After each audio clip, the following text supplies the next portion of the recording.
शिक्षा। शिक्षा वह है जो बालक के शरीर, मन और आत्मा का विकास करे। Mahatma Gandhi. Education. Education means training for country and love of the nation. Chanakya.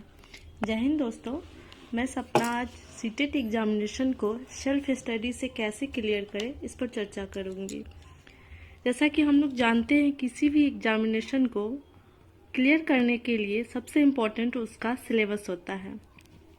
तो अभी हम सीटेट एग्जामिनेशन के सिलेबस को देखेंगे और इसके कितने पेपर होते हैं वो जानेंगे। इसमें 2 पेपर होते हैं, पेपर 1 एंड पेपर 2।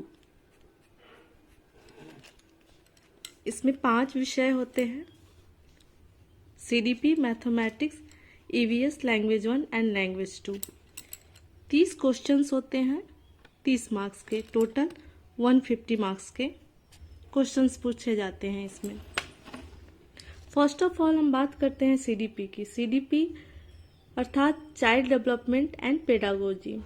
नाम से ही क्लियर होता है चाइल्ड डेवलपमेंट। अगर हमारी अंडरस्टैंडिंग चाइल्ड डेवलपमेंट से है तो हम इसे आसानी से सॉल्व कर सकते हैं। साथ ही इसमें कुछ मनोवैज्ञानिक जैसे कि पियाजे, वाइगोत्स्की, कोहलबर्ग, चॉम्स्की, वेने, इन सब की अगर थ्योरी कॉन्सेप्ट को अगर अच्छे से समझ लेते हैं तो 30 में से 30 मार्क्स भी हम ला सकते हैं। नेक्स्ट है मैथमेटिक्स। मैथमेटिक्स जितने हम अधिक कॉन्सेप्ट को क्लियर करेंगे, प्रैक्टिस करेंगे, तो उतना ही, चाहे वो कंटेंट वाले क्वेश्चन हो या फिर पेडागोजी हो, वो सॉल्व हो जाएंगे। नेक्स्ट है इन्वायरमेंटल स्टडीज, EVS। इसके लिए NCERT बुक को हम पढ़ेंगे। NCERT बुक को पढ़ने से हमारे जो कॉन्सेप्ट है वो क्लियर होंगे और साथ ही जो करेंट इवेंट्स के जो GK GS के क्वेश्चंस होते हैं उन्हें भी हम रिलेट करके पढ़ेंगे। जैसा कि इस बार के एग्जामिनेशन में क्वेश्चन पूछा था कि जैवलिन थ्रोअर जो खिलाड़ी हैं नीरज चोपड़ा, वो जिस राज्य से बिलोंग करते हैं वहाँ का मुख्य भोजन क्या है। तो इस तरह से हम करेंट इवेंट से जोड़ के EVS को पढ़ेंगे तो हमारे कंटेंट और पेडागोजी दोनों ही सॉल्व हो जाएंगे। नेक्स्ट है लैंग्वेज 1। सबसे मोस्ट इम्पॉर्टेंट बात यह है कि लोग लैंग्वेज 1 और लैंग्वेज 2 को ज़्यादा इम्पोर्टेंस नहीं देते हैं और इसका परिणाम ये होता है कि इसमें मार्क्स उतने नहीं आ पाते हैं। हम इसे आसान समझते हैं लेकिन कहीं ना कहीं मार्क्स इसी में पिछड़ जाते हैं। अगर कुछ व्याकरण के पोर्शन, साथ ही पैसेज और जो पेडागोजी के क्वेश्चंस हैं उन्हें हम अच्छे से अगर कर लेते हैं तो लैंग्वेज 1 और लैंग्वेज 2 जो हिंदी, इंग्लिश और संस्कृत, ये जो लैंग्वेज के सब्जेक्ट्स हैं, अगर इन्हें हम अच्छे से कर ले और साथ ही PYQ भी कर ले तो इसमें अच्छे अंक हम प्राप्त कर सकते हैं। नेक्स्ट है पेपर 2। पेपर 2 में भी 5 सब्जेक्ट है, CDP, language 1, language 2, mathematics and science and social studies and social sciences.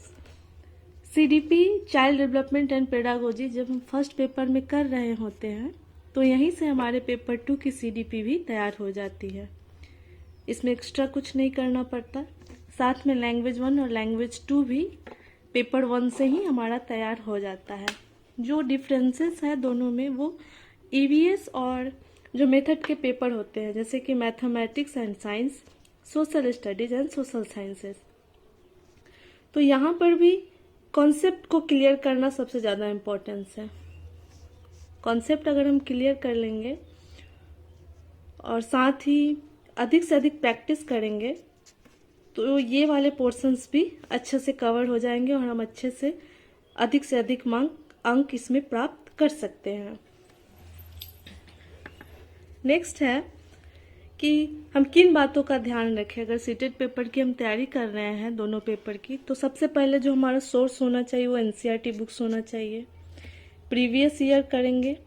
जो डाउट के क्वेश्चंस होते हैं अधिकतर जैसे कि थ्योरी वाले या कॉन्सेप्ट सिद्धांत वाले जो मनोवैज्ञानिक के हैं, चाहे पियाजे, कोहलबर्ग, चॉम्स्की, जिनके भी हो, तो जो डाउट के क्वेश्चन है उन्हें स्किप नहीं करना है बल्कि उन्हें क्लियर कर लेना है और उन्हें नोट डाउन कर लेना है ताकि नेक्स्ट जब भी उस टाइप के क्वेश्चंस हमारे सामने आए तो हम उन्हें सॉल्व कर पाए। इस एग्जाम की खास बात है कि इसमें नेगेटिव मार्किंग नहीं होती है टाइम मैनेजमेंट। टाइम मैनेजमेंट बहुत बहुत इम्पॉर्टेंट है, क्योंकि जब हम ये सारे सब्जेक्ट्स कर रहे होते हैं तो लास्ट में लैंग्वेज के लिए शायद उतना टाइम नहीं बच पाता, क्योंकि इसमें बड़े बड़े पैसेज होते हैं।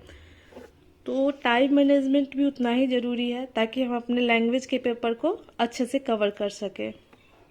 और लास्ट में है ऑप्शंस।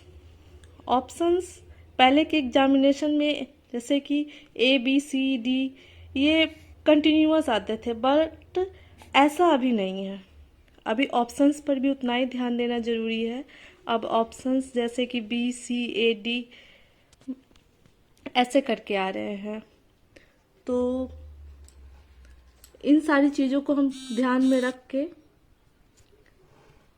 अपने पेपर को आसानी से क्लियर कर सकते हैं। और खासकर NCERT books, previous year, doubt questions and time management. मिलते हैं नेक्स्ट वीडियो में। Thank you.